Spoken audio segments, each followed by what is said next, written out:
아주 인사이트한 강의를 좀 하겠습니다. 그냥 그 틀에 박힌 강의가 아니고 여러분들이 이걸 알고 있으면 아마 뭘 해도 좀 다른 과목도 좀 도움이 될 그런 이제 좀 제가 강의를 하려고 합니다. 여러분들 그 설계를 지금 뭐 많이 배우고 있잖아요.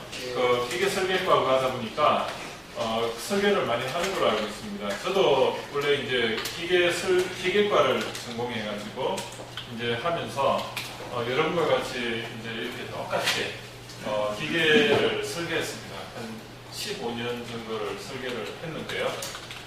제가 이제 설계를 하면서 느낀 게 설계가 굉장히 중요하다. 왜?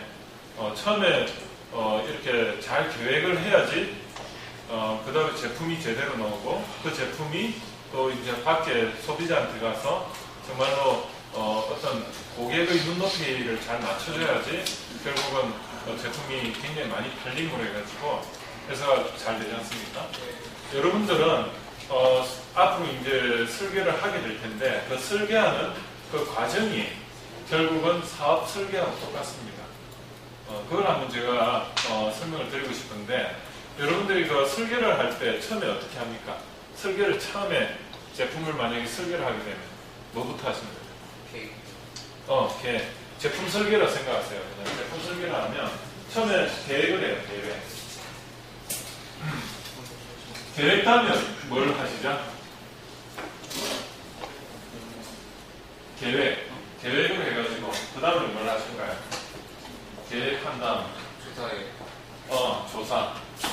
그냥 생각나는 대로 한번 말씀해 보세요. 조사. 또 뭐가 있을까요? 조사를 하고 그 다음에 설계를 만약에 우리가 제품을 설계하겠다.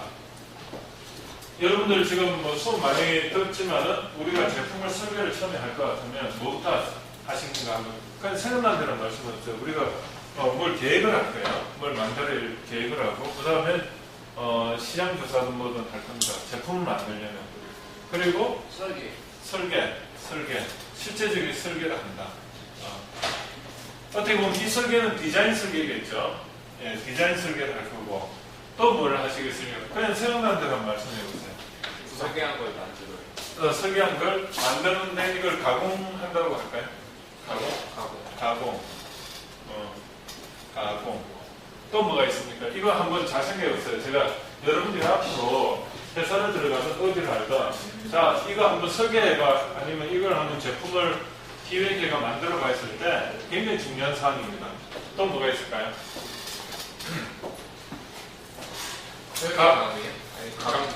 가공 다음에 조립도 할 거고 또 테스트도 할 거죠. 이걸 뭐 검증이라고 합시다. 검증도 할 거고 또 판매 맞아요. 판매도 하고 또 뭐가 있을까요? 하죠. 그러면 여러분들이 지금 이런 전체 과정에서 이 설계를 제품을 이제 설계를 하는데 이 제품 설계만 놓고 보면 여러분들이 제품을 또 이렇게 뭐 캐드로 해서 디자인을 할 겁니다. 그죠? 만약에 캐드로 디자인을 할 때 처음엔 뭘 어떻게 하세요? 디자인 할 때? 치수 보고 설계를 하는데 치수가 들어가죠. 치수 개념이. 예. 또 뭐가 들어갑니까? 치수를 설계하는데 여러분들 만약 캐드를 제일 처음에 설계할 때 뭔가 제품을 설계할 때 어떤 거는 아주 작은 것도 설계할 거고 어떤 건 뭐 선박 같은 큰 것도 설계할 겁니다. 그때 여러분들이 기본적으로 어떤 설계를 할 때 세팅이라는 걸 하겠죠. 세팅이 할 때 뭘 하냐면 캐드에서 예를 들어 가지고 유닛 세팅하죠. 유닛 세팅하고 단위를 밀리미터로 할 거냐 미터로 할 거냐 인치로 할 거냐 이런 치수 유닛을 세팅하고 또 뭐 하죠? 또 뭐가 있습니까? 레이어 세팅하죠. 레이어를 어떻게 세팅합니까? 레이어를 센터는 그 노란 색깔 같은 거 세팅하죠. 그 다음에 또 선 굵기도 선 굵기, 선의 그 굵기도 있고 또 뭐가 있죠? 폰트. 맞아요. 폰트도 세팅하고 또 뭐 세팅하십니까? 페이지죠, 그죠? 맞아요. 페이지도 보면 이제 이렇게 보면 그 업체 우리 회사에 그 보면 업체 포맷이 있죠. 그 포맷도 그 A4부터 뭐 A3도 있을 거고 A2도 있을 거고 A1 이런 거에 대해서 그 이제 도면 그 뭐라고 할까요? 사이즈? 또 좋아요. 사이즈도 세팅할 거고 또 뭐가 있어요? 또 뭐가 있을까? 이런 그 유닛 뭐 인치로 할 거냐 그런 거 레이어 그 다음에 선 굵기 폰트 뭐 이런 게 있어요. 또 뭐 매크로 그 뭐라고 하죠? 그거를 명령어 같은 거 있죠.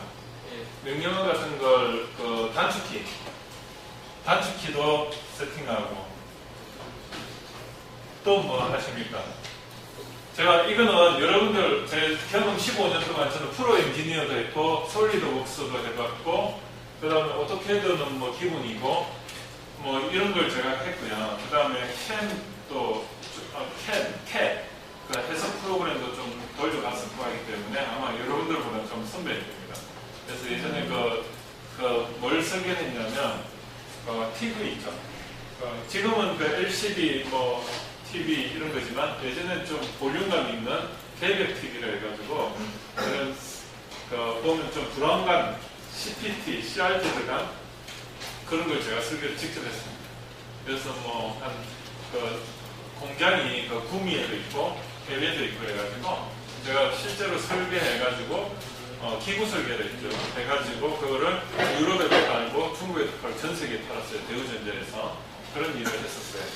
자, 뭐 그러니까 이런 걸 세팅을 처음에 쭉 하면서 결국은 이런 어떤 포맷을 만드는 이런 세팅을 통해서 설계를 하는데 첫째, 설계를 처음에 할 때 이제 이런 세팅을 다 했어요.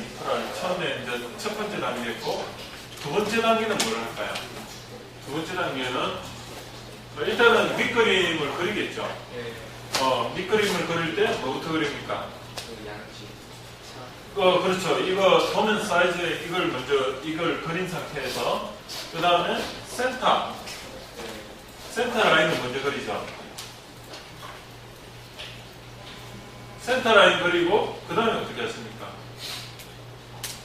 그 다음에 치수를 만약 예를 들어 이거를 옵셋을 하든 옵셋을 이렇게 해가지고 이제 카피 옵셋을 해가 이렇게 딱 해가지고 만들죠.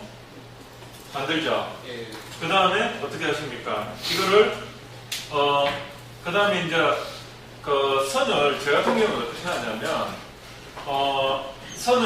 센터 선은 이런 식으로 이렇게 해요.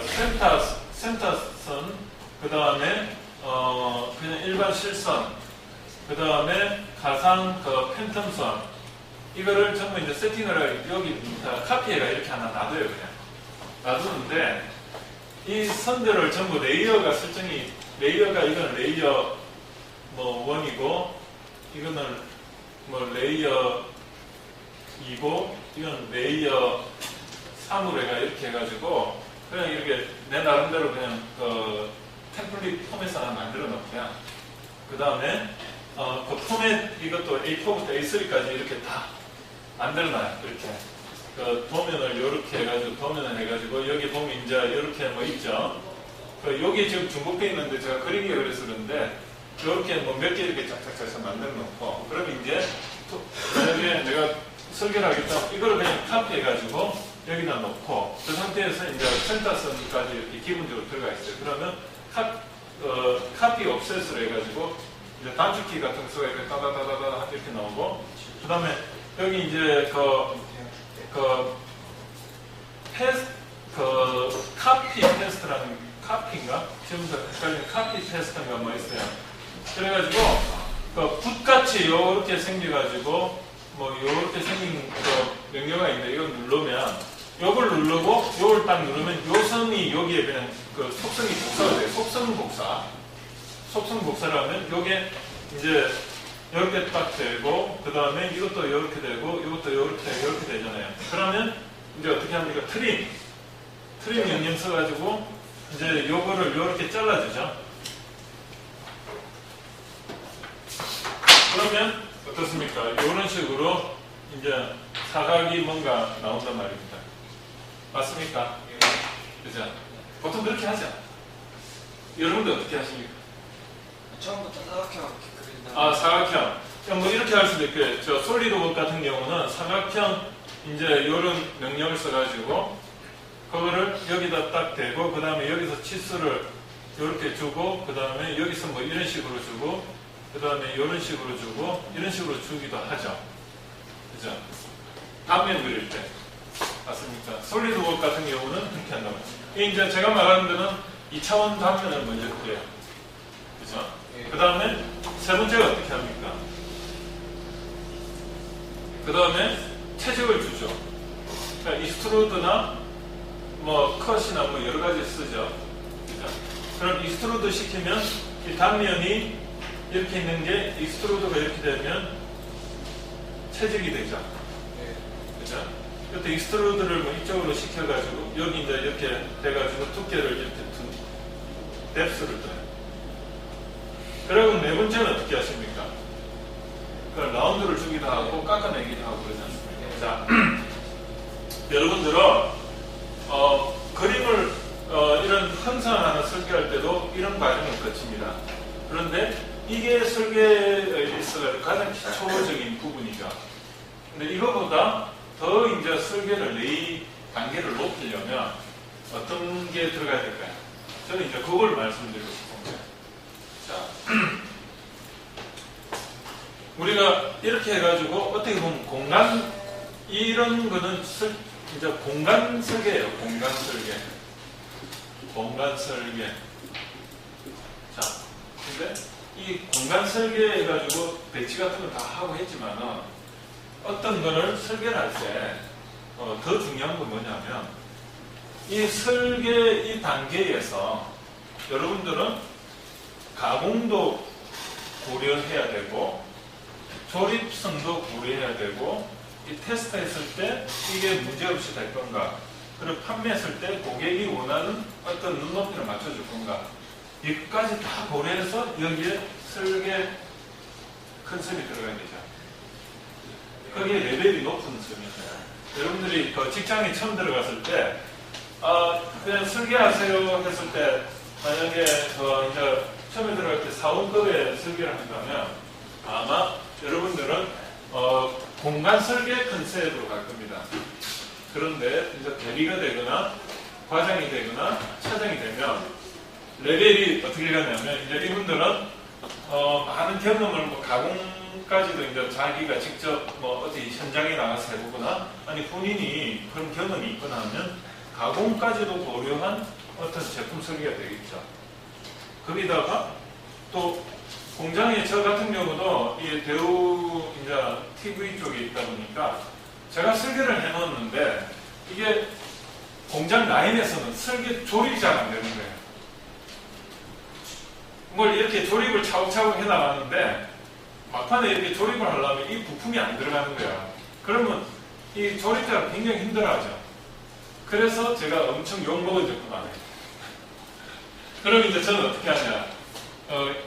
거기 이제 공장의 라인에 있는 그 생산기술팀 담당자가 당신이 직접 내려와가지고 제가 이래요. 그럼 제가 이제 또 내려가 그 라인에 공장에 이제 조립하고 있는 그 시간 동안은 제가 직접 출장 가가지고 3일이든 4일이든 5일이든 거기서 완전 거기서 이제 방 하나 잡아놓고 그 라인에서 제가 그걸 직접 이렇게 하면서 제가 몸소 그 문제점을 이렇게 확인하고 다음에 이제 올라와가지고 이걸 다시 설계를 이제 변경해야 되죠.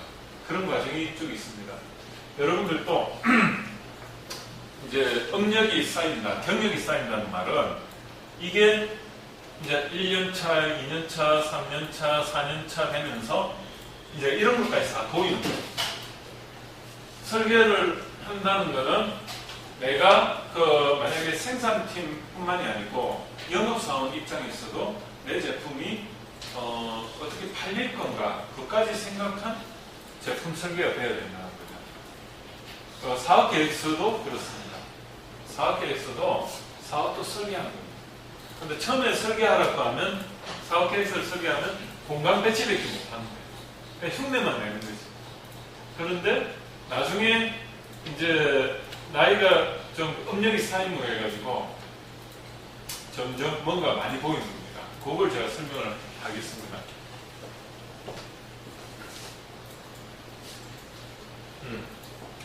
자, 우리가 그 설계라는 거는 설자는 무슨 설까요?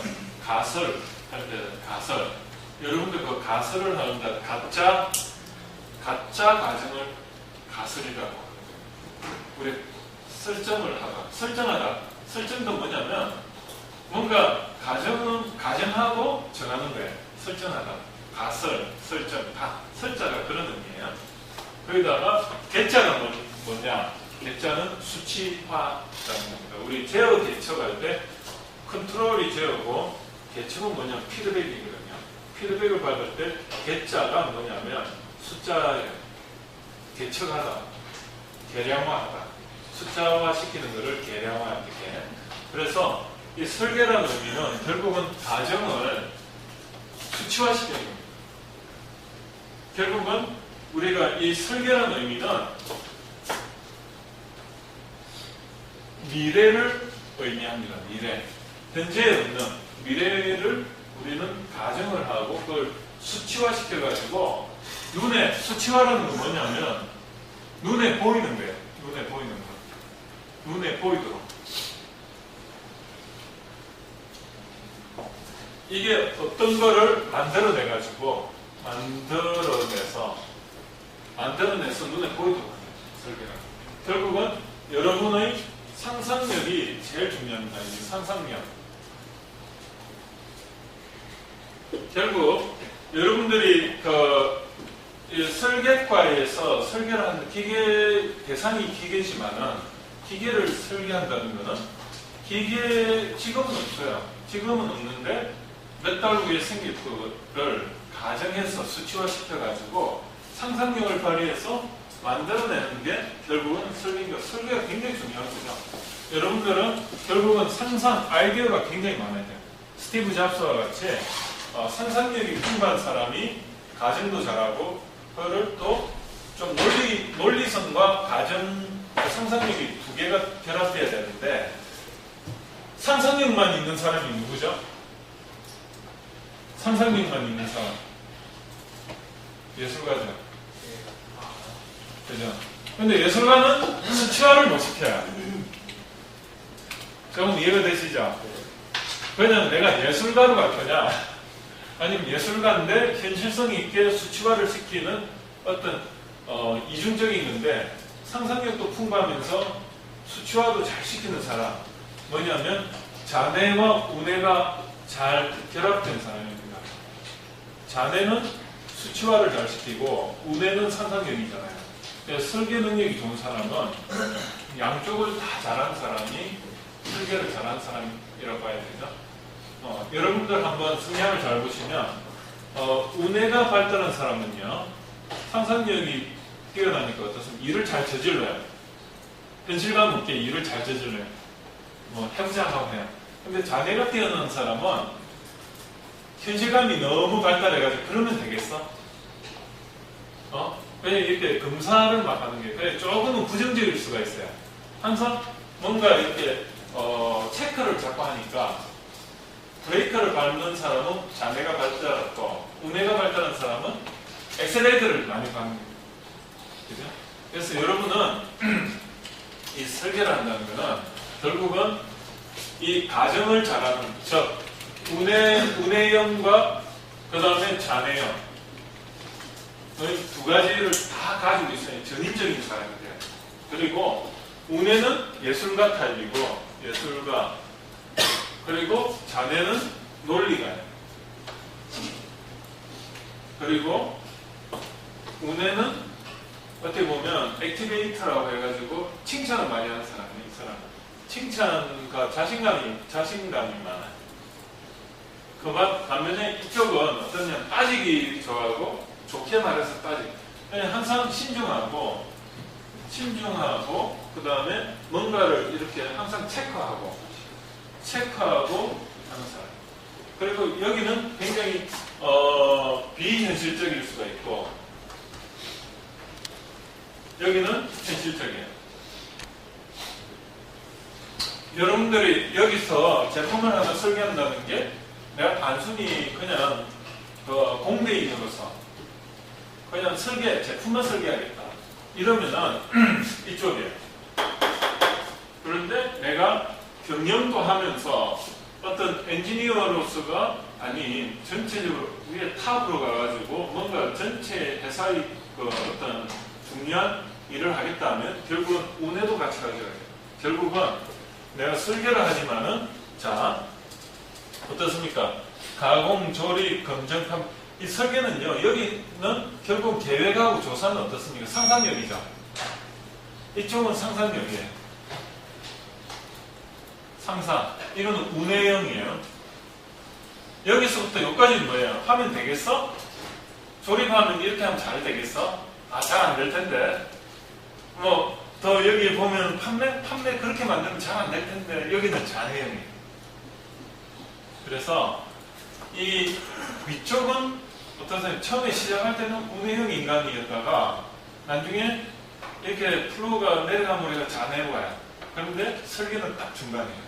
여러분들은 제가 이제 어떤 사업을 할 때 결국은 인격적으로 이 성숙해야만이 사업을 잘한다는 의미가 결국은 뭐냐면 원만하게 중간에서 운해형과 잔해형 사람들을 잘 컨트롤을 해야 됩니다. 여러분이 그런 역할을 하는 거예요.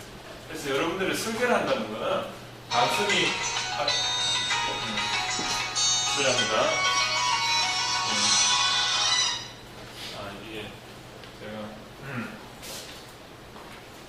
결국은 여러분들은 설계를 한다는 게 단순히 내가 그냥 제품만 공간 배치만 하겠다. 그렇게 가는 것보다는 앞으로는 내가 이런 모든 과정을 다 나의 설계에 담아내겠다. 그러면은 레벨이 올라가죠. 그러면 내가 돈을 2,400만 원 받을 거를 6, 7천 받아도 아주 적게 받는데요. 내가 그 정도 레벨로 올라가려면 그만큼 주위에서 또 나를 그런 시선으로 봐줘야 돼요. 그게 브랜드고, 그죠? 이걸 만족시키기 위해서는 결국은 설계를 어떻게 해야 되는데 이런 게 결국은 단어가 들어가요.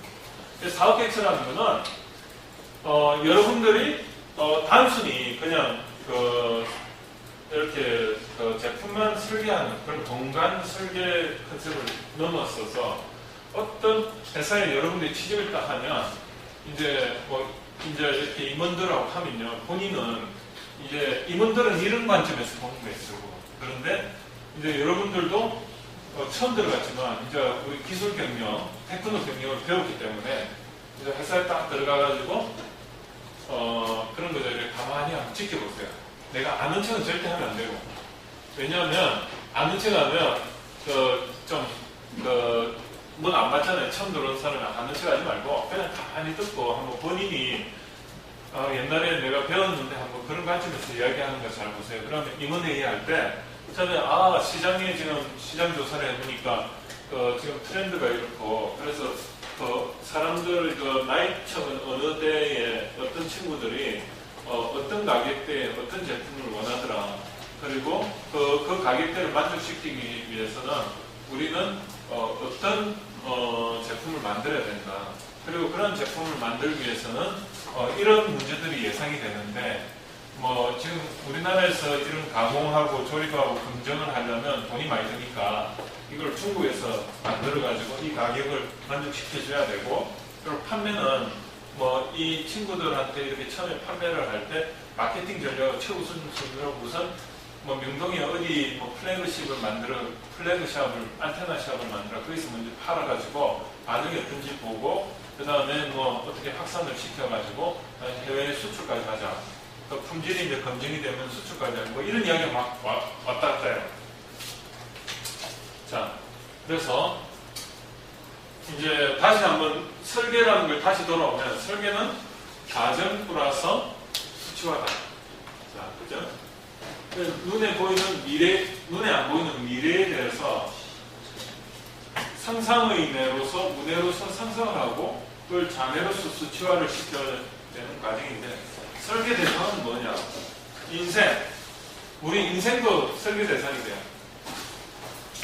그 다음에 사업도 설계 대상이 돼요. 그 다음에 제품 설계도 설계 대상. 그래서 여러분들은 앞으로 상상력이 많이 좀 필요한 겁니다. 그렇죠? 그걸 한번 이야기를 하고 싶고 그러면 여러분들이 그 설계가 얼마나 중요하냐면 설계에서 노력은 1위 된다면요. 이거를 여러분들이 단순히 설계했어요. 여기서 이제 설계했어. 그런데 이게 가공, 조립, 검증까지 가면 비용이 10이 됩니다. 이게 무슨 말일까요? 이게 무슨 말이냐면 여러분들 그 검령 설계 같은 거 좀 배워보셨나 모르겠다. 검령 설계. 금연이요? 검령. 자, 검령 한번 고치려면 돈이 얼마나 들까요? 1톤짜리 검령 하나 고치려면 한 번 뜯었다 붙이면 한 얼마 들까요? 3억? 1톤짜리가 보통 검령이 막 2억도 하고 그래요. 비싸면 2, 3억 하는데 그거를 만약에 내가 설계를 여기서 잘못해가지고 형상이 붕어빵 틀이 나왔어. 그런데 그거를 용접을 다시 해가지고 그걸 다시 CNC에다 깎아내야 되거든요. 그럼 그 용접을 한 부분이 용접이 잘못되면 또 떨어져요. 강도가 약해요. 그래서 그런 걸 강도가 약한지 안 약한지 그런 것도 테스트해야 되고 그리고 또 그걸 깎아내는데 그걸 제대로 깎아내고 또 조립하고 하면 한번 열었다 넣는데 뭐 금령이 2억짜리면 막 2천만 원씩 30만 원씩 한 번 뺐다. 그런데 그거를 몇 번 하냐? 설계자가 설계 잘못해놓으면 금령 버려야 돼요. 아예. 계속 뜯었다 붙였다 용접했는데 또 하고 그러지 못하거든요. 사람이 상처난 뒤 수술하는데 또 째가지고 수술하려고 해서 수술하기 힘들잖아요. 똑같아요. 그래서 여러분들이 실행 단계에서 만약에 내가 라인에 이게 만약에 제품이 흘렸다. 이제 제품이 흘러가서 조립이 막 되고 있어요. 그러면 그걸 수정하러 내려가면 노력이 10배 듭니다. 그런데 더 중요한 거는 이 설계 단계에서는 설계 품질이요 80%를 차지해요. 그런데 여기서는 품질을 내가 컨트롤할 수 있는 게 20%입니다. 이게 뭐냐면 처음에 내가 설계를 잘 해가지고 처음부터 깔끔하게 잘 태어난 놈은 품질이 80%는 먹고 가는 거예요. 그런데 내가 이거를 설계를 잘못해가지고 이게 막 뭔가 좀 막 이게 언밸런스고 검증도 제대로 안 됐고 해가지고 뭔가 자신이 없어. 그럼 제품이 뭐 현압도 잘 안 맞고 뭐 이런 거죠. 그러면 공장 라인에 있는 사람들이 그 제품 품질을 올리기 위해서는 노력은 10배가 되는데도 불구하고 품질은 20% 정도밖에 향상을 못 시킵니다. 반면에 설계 단계에서는 그냥 캐드로 다 조정하면 되잖아요. 그냥 뭐 캐드로 하니까 이 금형을 분해하고 이럴 일이 전혀 없죠. 그렇기 때문에 내가 1의 노력을 들지만은 품질은 80%를 향상시킬 수가 있습니다. 그래서 초기에 이렇게 품질을 향상시키는 과정을 이거를 원류 설계라고 합니다. 원류 설계. 다시 말해가지고 이거를 업스트림이라고 해요. 업스트림.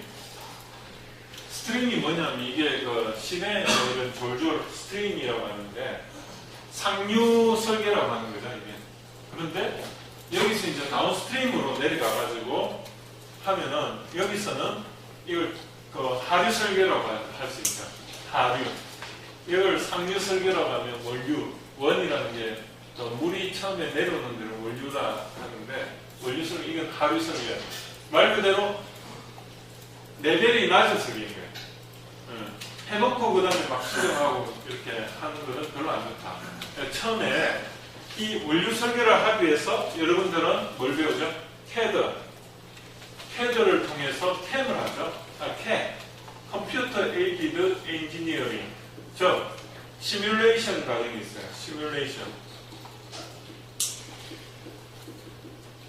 시뮬레이션을 하는 이유는 이 원류 설계를 하기 위해서입니다. 자, 피곤하시죠? 5분만 딱 쉬었다 할게요. 오케이? 그리고 이거 저 밖에 나가서 담배 한 대 피우고, 아니면 문 좀 열고, 예. 자, 좀 기지개도 하고 5분 좀 쉬었다 해라. 보니까 식사하고 와가지고 되게 피곤할 것 같아요. 예, 조금만 쉬었다 하겠습니다. 한번 해볼까요? 자, 그럼 이제 여러분들 그 설계라는 게 결국은 운해와 잔해의 그 굉장한 그 코워커, 협업이 굉장히 중요하고, 계획과 조사 이 단계를 통해서 어떤 스페시피케이션이 나오고, 그게 또 이제 자매 역할에서 앞으로 그 가공, 조리, 뭐 생산, 검증, 판매 이런 거는 결국은 또 인스펙션, 미리 예측을 해서 문제점이 없는 이런 거를 다 알아내야 됩니다. 그러면 결국은 운해와 잔해가 굉장히 조화롭게 여러분들이 발전이 돼야지 최고의 레벨의 설계를 할 수가 있다. 단순히 여러분들이 요 설계, 공간 설계 정도에만 머무른다면은 굉장히 이제 뭐 그냥 엔지니어로서 일반적인 삶이라면 앞으로 엔지니어로서 좀 이름 날리고 멋지게 산다면 이런 걸 하면 돈도 많이 받을 수 있다. 그죠? 그 사람한테 맡겼더니 그 사람은 이 뭐 마케팅까지도 고려한 설계를 하더라. 그러니 이제 여러분들이 비전을 좀 가져야 될 거고, 우리가 그 설계의 대상은 결국은 인생 설계도 있고 제품 설계도 있고 사업 설계 여러 가지가 있다. 그래서 설계라는 게 그냥 단순히 뭐 이렇게 제품 설계만 하는 게 아니라는 걸 제가 꼭 말씀드리고 싶고요. 그리고 아까 인생 설계하고요, 제품 설계하고는 레벨이 다르죠. 차원이 다른 겁니다. 여러분들이 저번에 저한테 그 미션하고 비전하고 그 다음에 차별화 이거에 대해서 이제 써내라고 했을 때 가장 어려웠던 부분이 뭐냐면 그 차원이 다른 건가 혼재 있는 거예요. 내가 제품 아이템을 가지고 사업 설계를 할 것 같으면 그에 맞도록 사업 계획서가 이렇게 차별화 포인트도 가야 되는데 내가 제품을 이야기하고 있는데 또 한쪽에는 나의 그 인생 이야기를 하니까 이게 레벨이 안 맞는 겁니다. 그러면 이제 막 본인이 헷갈리는 거예요. 버전이 이게 레벨 차원이 다르기 때문에 그런 데 대해서 제가 좀 설명을 해보자 합니다. 여러분들 그 차원이 다르다 이런 이야기 많이 해보셨고 또 들어봤을 겁니다. 차원. 이제 차원이라는 게 굉장히 또 하나의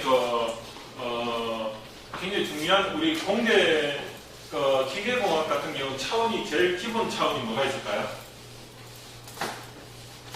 차원. 여러분들이 설계를 하는 데 있어서 차원이 있을 텐데 한번 생각나는 데 말씀해 보세요. 차원. 3차원. 3차원을 좀 더 디테일하게 말하면 어떻게 되죠?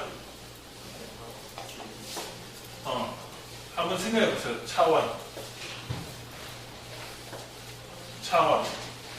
차원이요. 그 우리가 공간에 표현할 수 있는 차원이 몇 개가 있을까요? 이걸 알면은 여러분들이 그 로봇에 대해서도 알 수가 있어요. 우리가 이렇게 그 로봇이 공간상에서 포지셔닝이 된다고 하지 않습니까? 자, 로봇은요, 예를 들어가지고 한번 해볼게요.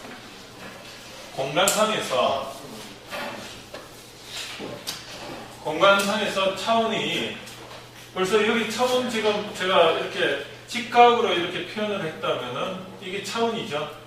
90도, 90도, 90도 세 개 X 방향, Y 방향, Z 방향으로 차원이 나왔죠. 3차원. 그런데 공간에는 3차원 외에 또 차원이 또 존재합니다. 뭐가 존재하냐? X 방향에 대해서 로테이션이 존재하고요. 그죠? 그러면 이쪽 방향의 로테이션을 세타 x라고 하고요.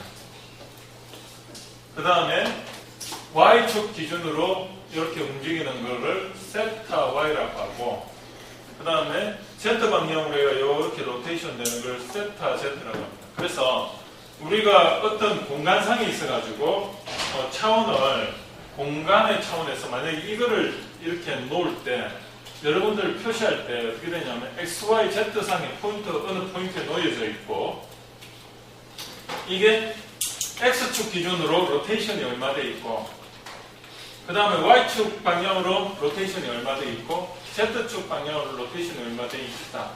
그렇게 표현이 되는 겁니다. 그러면 이걸 다시 표현을 하면 x, y, z, 세타 x, 세타 y, 세타 z로 표현이 되죠. 그거를 어떤 함수 f로 하면은 이게 뭘까요?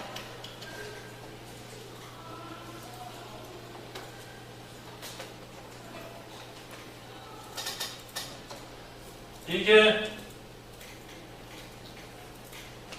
이걸 말해요. 만약에 예를 들어 가지고 차원이 항상 6개가 있어야지 공간상에 있어가지고 완벽하게 하나도 빠짐없이 모든 걸 표현해낼 수가 있어요. 그런데 만약에 다관절 로봇 있죠. 관절로만 이루어진 로봇. 팔은 어떻게 표시가 되냐면 세타 1, 세타 2, 세타 3, 세타 4, 세타 5, 세타 6, 요 6개의 그 관절로 해가지고 여기서 이거를 요런 식으로 합니다. F 아크 이해되세요? 이 공간상에 이걸 표현을 해주기 위해서 역으로 이런 6개의 그 차원을 가지고 역으로 뭔가 함수 계산을 해주고 가지고 이렇게 표현을 포지셔닝을 해주려고 하면 여기에서 어떤 이런 숫자 함수에 의해서 뭐가 나오겠죠. 이게 뭐냐면 그 로봇 엔진이라고 합니다. 로봇 수식. 이거를 로봇 수치 제어라고 하죠. 결국 그 사인 코사인으로 해가지고 공간상의 x, y, z하고 세타 x, 세타 y, 세타 z를 만들어주는 겁니다. 여기까지 이해가 되시죠? 로봇을 공부한다는 것은 이 수치를 공부하는 겁니다. 이 관계를 제어하기 위해서. 예를 들어가지고 x, y, z 상에 공간상에 이렇게 두기 위해서 그러면 내가 이거를 이렇게 내 팔이 결국은 회전으로 다 이루어져 있잖아요. 그 모타로 말하면 이쪽 회전도 되고 뭐 이것도 회전되고 이렇게 회전이 되죠. 이런 게 6개가 있어야만이 6자유도를 자유도가 같아야만이 이 자유도를 만들어주거든요. 뭐 이까지는 깊이 있게 제가 설명을 못 드리겠고 결국은 6개의 차원이 있어야만 6개의 차원을 다른 차원으로 만들어내는 겁니다. 여기까지는 좀 이해가 되시죠? 그래서 그 로봇은 이 회전관절 6개를 가지고 직선 축 세 축에 회전축 세 축으로 해서 이걸 이렇게 놓아줘야 돼요. 어느 방향으로.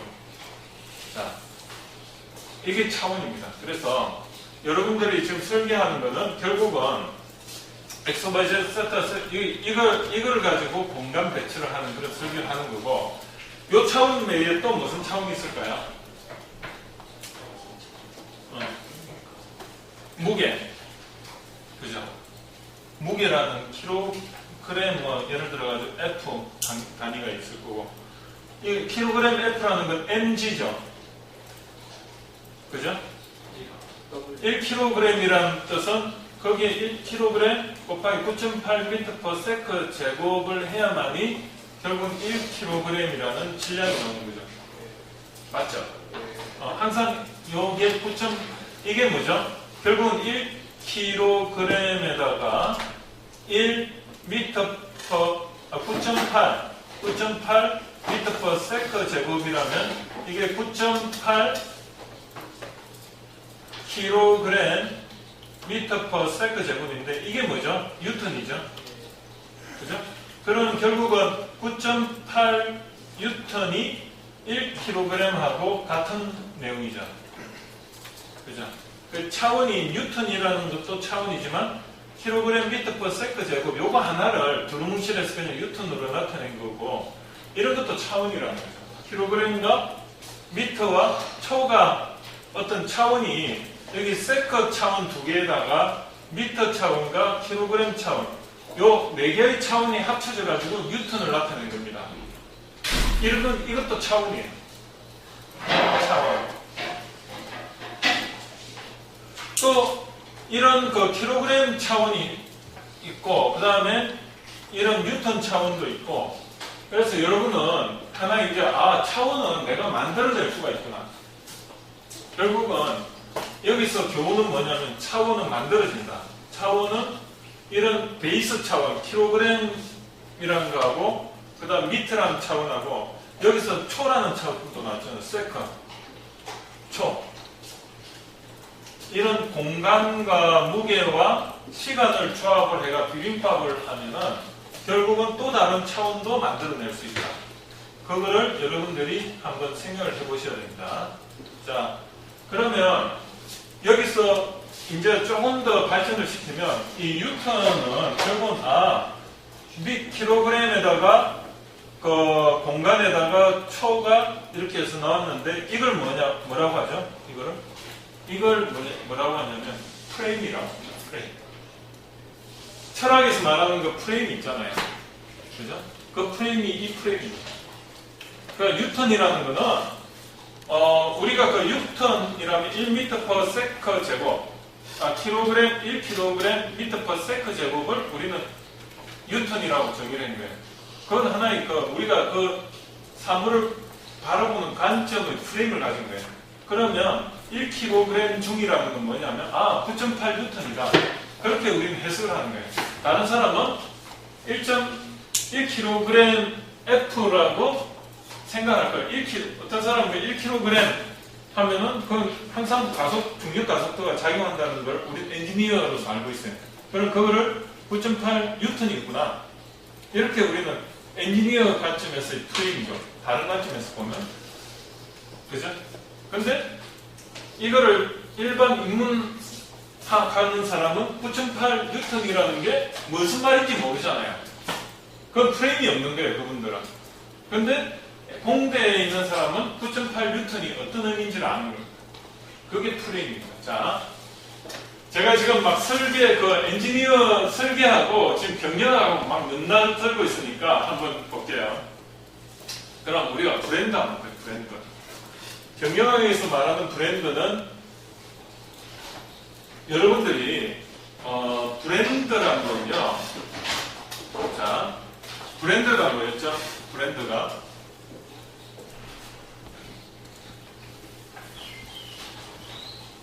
여기 그죠? why가 이게 목적이에요. 목적, 원인. 목적이 뭐냐? 할 때 목표가 아닙니다. 당신이 하려는 목적이 뭐냐? 했을 때 목적은요. 왜? 목적. 적이 뭐냐면 적을 두다. 본적이 뭐냐? 당신이 태어난 그 근본 베이스가 뭐냐? 그 뜻이거든요. 하려는 베이스가 뭐냐? 이 뜻이에요. 적을 두다. 목표의 근본 베이스가 뭐냐? 무엇이 어디죠? 어디? 목표예요. 목표에 대한 적이 뭐냐? 베이스. 이건 베이스라는 뜻이에요. 근본적인 엔진이 뭐냐? 엔진. 하려는 ENGINE. 하려는 그 근본적인 원인이 뭐냐? 그게 뭐죠? 미션이죠, 미션. 이건 뭐죠? 비전이죠. 당신이 하고 싶은 거. 이거는 니즈고 고객이 원하는 거고 고객이 원하는 걸 해야만 되니까 should라고 했지 않습니까? 해야만 되는 거. must. 영어로 말하면 must. 이거는 want예요, want, wish, I wish, 할 때 wish, dream. 뭐 같은 거 아니에요? 예. 결국은 이거와 why와 what에다가 또 한 가지 how. 어떻게? 수단. 이걸 하기 위한 different예요, different.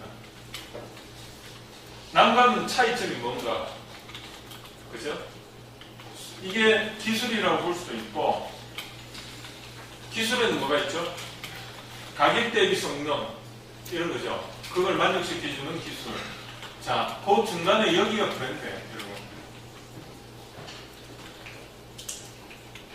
그러면 브랜드는 차원이 몇 개입니까? 3차원이죠.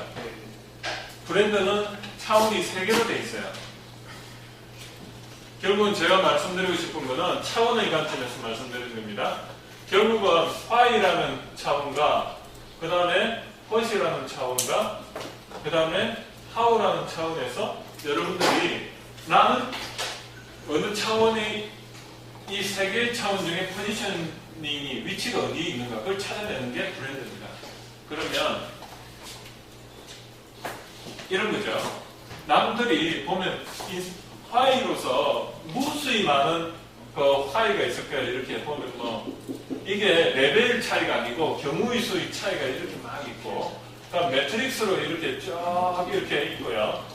매트릭스로 이렇게 쭉 있고, 그리고 그 사람들이 나는 뭐 예를 들어 가지고 A EU, B EU, C EU, D EU, E EU, F, G, H 뭐 이렇게 있어요. 그런데 거기에 대해서 나는 그 내가 인생을 살아가는 데 있어 미션은 뭐고, 그 사람들이 또 그 이렇게 쫙 있으면 여기에 또 뭐 A, 스몰 a, B, C, D, E, F 그 꿈이 여러 개가 있어요. 그러면 어떤 사람들은 이런 이유로 해가지고 나는 꿈이 B다 하면 여기 여기 있고, 그 다음에 어떤 사람은 나의 꿈은 C인데 그런데 내가 살아가는 이유는 E다 하면 D도 있고, 그 다음에 뭐 이렇게 다 채워져 있단 말이에요. 이렇게 다 채워져 있어요. 다 이렇게 이유와 그 다음에 나의 꿈이 전부 다 이렇게 채워져 있어. 그러면 어떻습니까? 모든 사람이 여기에 전부 다 막 여기가 한 80%가 대부분이 여기에 수렴이 돼 있다면 80%가 여기에 수렴이 돼 있고, 그리고 이제 다 돼 있어요. 그러면 그 미션과 비전이 사람들 다 비슷비슷해. 그죠? 하는 것도 다 비슷비슷해. 그러면 이 how, 즉 차별화를 나는 뭘로 할 건가? 그래서 이거를 공간상으로 이제 요렇게 3차원적으로 요렇게 보면 뭐 여기 3차원적으로 여기 막대가 이렇게 있을 거란 말이에요. 이렇게 3차원적으로. 그러면 여기서도 잘게 해가지고 여기서 수단이 여러 개가 있을 건데 나는 남들이 안 하는 어느 포지션의 수단을 가지고 할 건가? 그걸 찾아내는 게 브랜드라. 조금 이해가 되는지 모르겠어요. 그래서 여러분들이 내 브랜드를 찾는다는 거는 결국은 디프런트입니다. 수단적으로 내가 남들은 전부 나도 예를 들어 남을 위해서 뭐 어떻게 살고 싶고 나는 뭐 어떻게 살고 싶어 다 똑같아요. 그러면 나는 이 디프런트로서 이 안에서 또 차원이 또 있는 거예요. 무슨 차원이 있냐면, 자, 한번 볼게요. 여러분들은 기계공학을 해요. 기계라는 거를 하고, 기계공학을 해요. 기계의 설계를 해요. 기계 설계.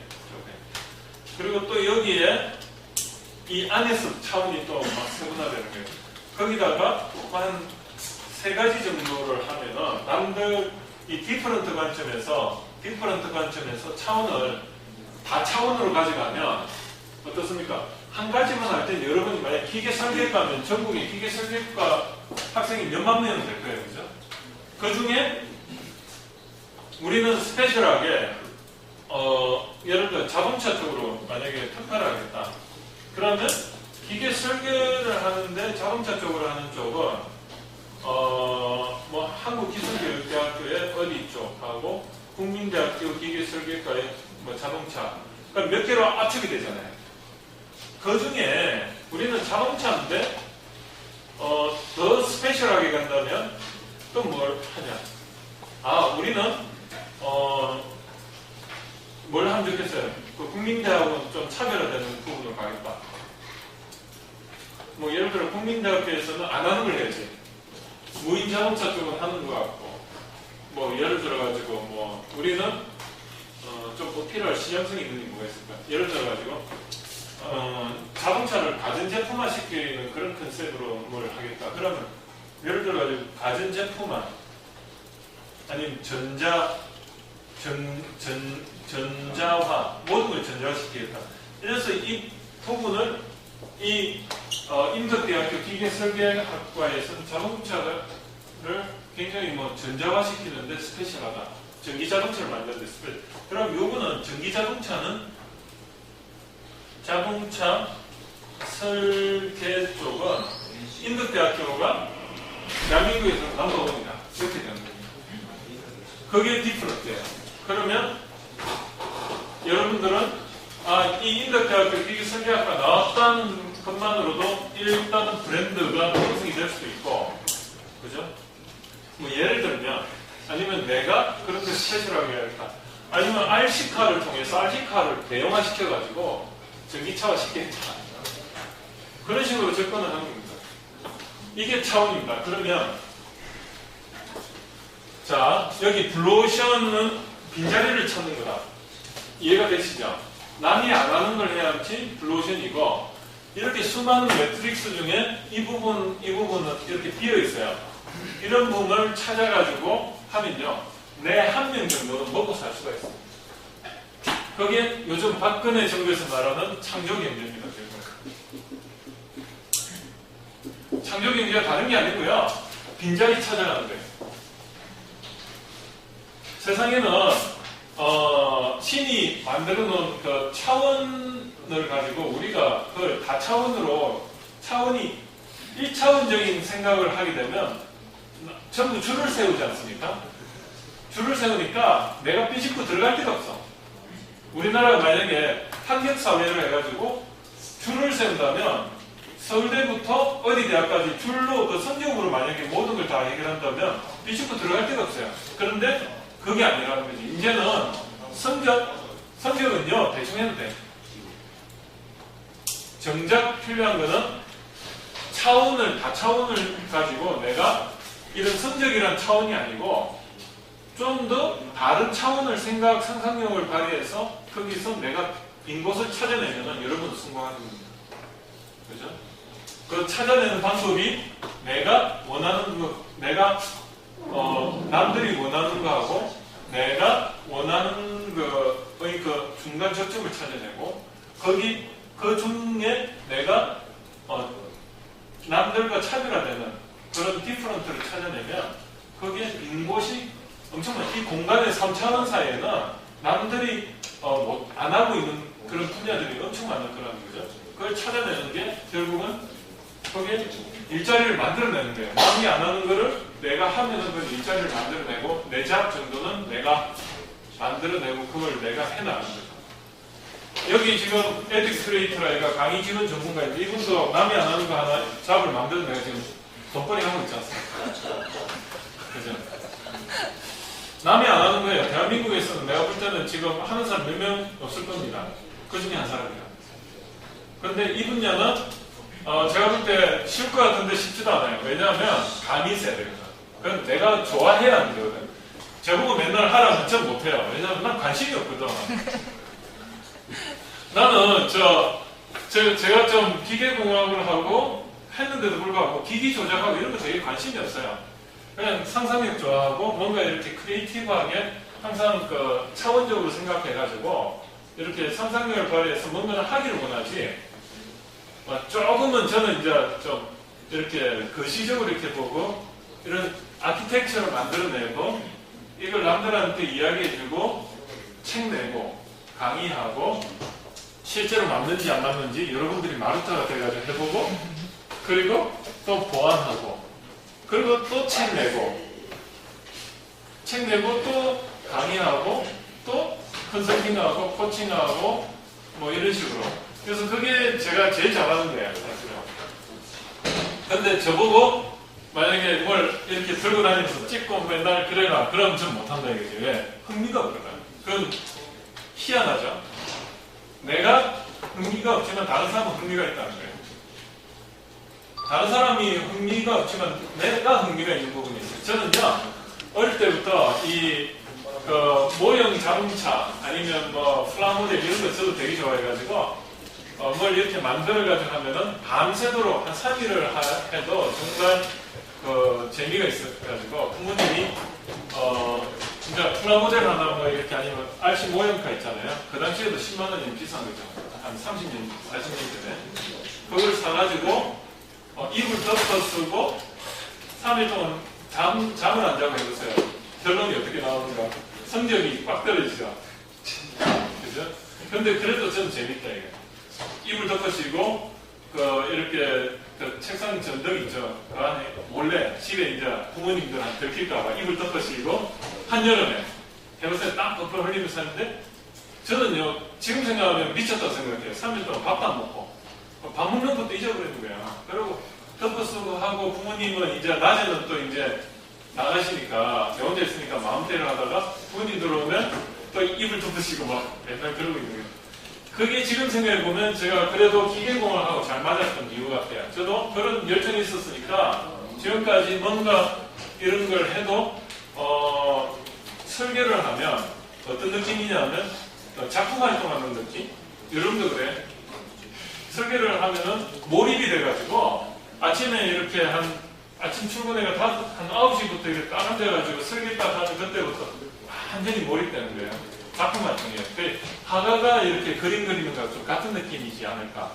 그래서 그때 화장실 가는 걸 참으면서 하다 보니까 이게 뭔가 좀 오줌 누는 것도 참다 보니까 이게 조금 문제가 생겼던 거예요. 그래가지고 거기 설계하는 사람들이 다 그런 게 좀 있는 것 같아요. 설계하러 가는데 이게 조금만 더 가지, 조금만 더 가지 하는 게 몇 시간씩 참으면서 막 설계하는 거예요.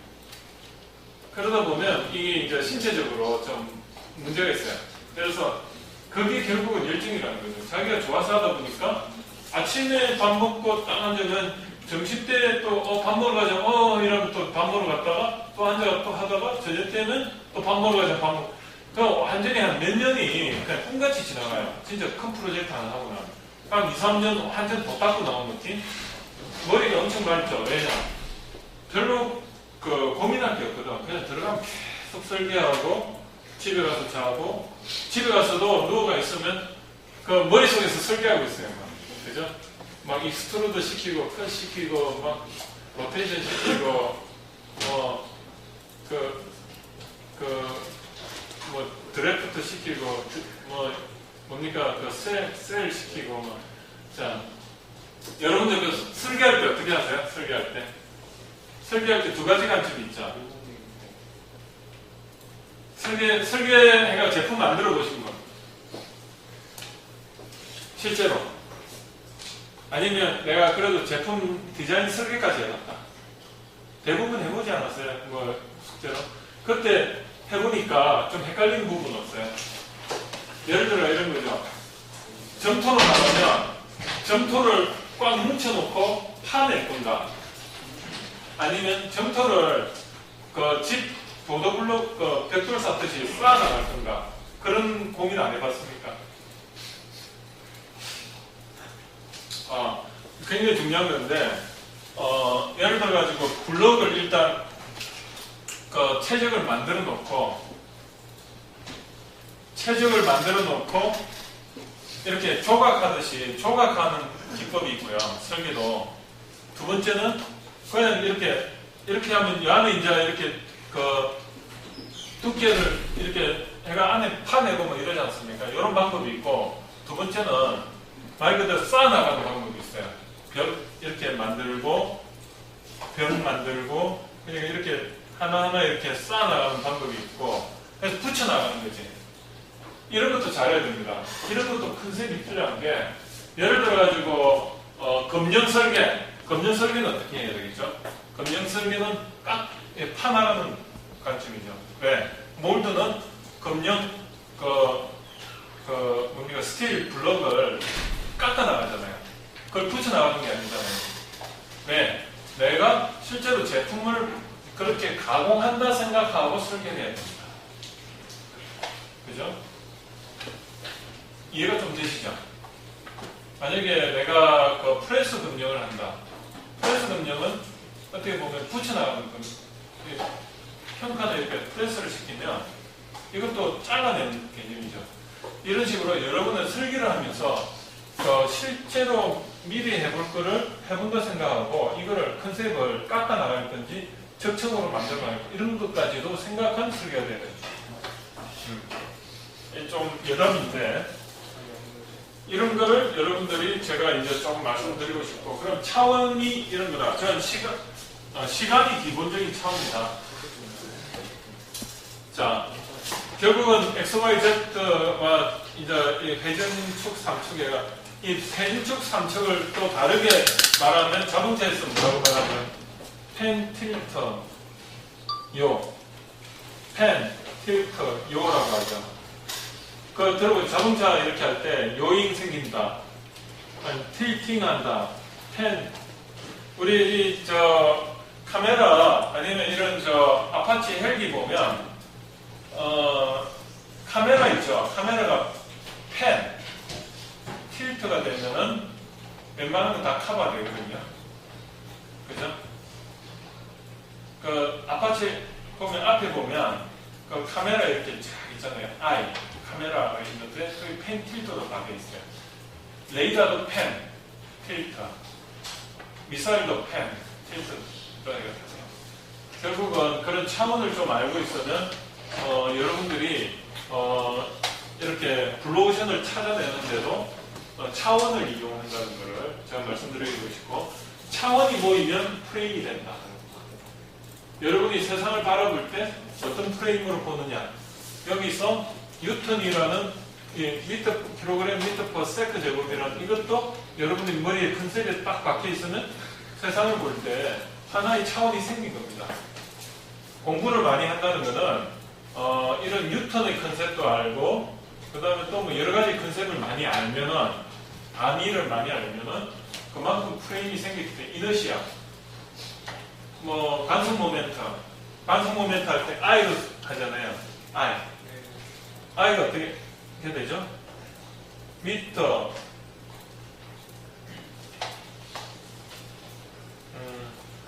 갑자기 졸업한 지 오래되니 갑자기 안 나오네. 미터 제곱 세컨? 뭐 하여튼 나와요. 그래서 그런 이너시아 그래서 이런 거를 여러분들이 제대로 알고 있다면 사람이 레벨이 달라집니다. 그래서 공부를 이제 더 하시라는 게 이게 학위를 올리기 위한 공부도 있지만은 내가 뭔가를 많이 보고 차원을 넓히는 거예요. 아 그런 컨셉으로 세상을 바라볼 수 있구나. 그걸 제가 말씀드리고 싶고 여기서 가장 중요한 거는 어디 가나 시간이라는 차원은 항상 들어가요. 그럼 시간 차원이 어디에서도 들어가냐? 전략에서도 들어가요. 전략에서 어떤 식으로 들어가냐면 여기 시간 차원이에요. 시간에 있어가지고 가장 중요도가 높은 거 여기에 중요도가 높다는 거는 P가 높다고 합니다. P가 뭐냐면 퍼포먼스예요. 퍼포먼스는 뭐로 되어 있냐면 효율과 효과 efficiency와 effect로 되어 있어요. 즉, 이 시간에 따라서 효율이 이 퍼포먼스가 가장 높은 거를 제일 앞에 줄을 세우고 두 번째 세우고 세 번째 세우고 네 번째 세우고 다섯 번째 세우고 즉, 이 현재 기준으로 내가 최우선적으로 해야 될 것 이러면은 결국 퍼포먼스가 가장 수치화시켰을 때 높은 거 아까 설계라는 게 뭐죠? 계라는 게 수치화시키는 거잖아요. 설자가 뭐죠? 가정이죠. 우리가 전략이라는 게 수학 분석을 하면 opportunity하고 스트롱이 있으면 OS 전략 이런 거 보면 미리 그런 예측을 해가 거기서 가장 목표를 이렇게 쭉 나열을 하고 그 목표들이 이런 것들입니다. 그 중에 퍼포먼스 관점에서 가장 efficiency와 effect를 같이 수치화시켜가지고 했을 때 가장 큰 게 이거거든요. 그럼 이거를 가장 앞에 두고 가장 최우선적으로 시간에 있어가지고 현재에서 가장 먼저 할 거를 이렇게 줄을 세워가지고 앞에 요 세 가지를 우선적으로 해나가는 겁니다. 현재 기준으로. 그거를 전략이라고 해요. 당신이 전략이 뭐냐면 요 항목들이 전략이 되는 겁니다. 그죠? 이해되시죠? 해야 될 건데 해야 될 거의 그 수치화시켜 보니까 이게 가장 키가 크더라 이거. 그래서 그걸 제가 성공한 사람의 7가지 습관을 보면 중요한 걸 먼저 해라. 그 말이 그 말입니다. 그런데 거기는 좀 아쉬운 게 뭐냐면 그냥 중요한 거 먼저 해라 이렇게 돼 있어요. 급하지 않으면서 중요한 걸 먼저 해라. 친구 관리 아니면은 내가 브랜드를 쌓기 위한 어떤 신뢰를 쌓는 그걸 가장 중요하게 하는데 그 중요하면서도 급한 걸 우선하고 그 다음에 중요하면서도 급하지 않은 걸 그 다음에 하고 중요하지 않고 급한 건 하지 말고 급하지 않은 건 하지 말고 중요하지 않으면서 급한 게 있어요. 먹고 뭐 항상 해야 되는 거 그런 걸 그 다음에 하고 이렇게 나오는데 그까지예요. 중요한 사람 7가지 습관 이런 수를 보면 그 이상 더 깊이 들어가지 못해요. 그런데 우리는 좋은 게 엔지니어 입장에서는 수치화시킬 수 있는 게 여러분들 장점입니다. 저는 이제 그 레벨을 한 단계 뛰어넘어가지고 설계 관점에서 수치화시키는 그 능력을 여러분들한테 부여하고 싶은 겁니다. 그게 뭐냐? 수치화가 뭐냐? 수치화. KPI거든요. 키가 뭐죠? 키면 할 때 키가 중요한. 이게 중요란 뜻이에요. 중요. 퍼포먼스가 이 퍼포먼스죠. 인덱스가 뭐죠? 인덱스가 치수라는 뜻이거든요. 치수라고 생각하시면 돼요. 퍼포먼스가 수치. KPI를 도출한다는 게 여러분들이 이제 과제를 하거나 사업 계획을 할 때 KPI가 뭐냐 이렇게 말하면 여러분들 굉장히 유식한 겁니다. 왜? 그 KPI라는 것은 개발 목표거든요. 이게 개발 목표.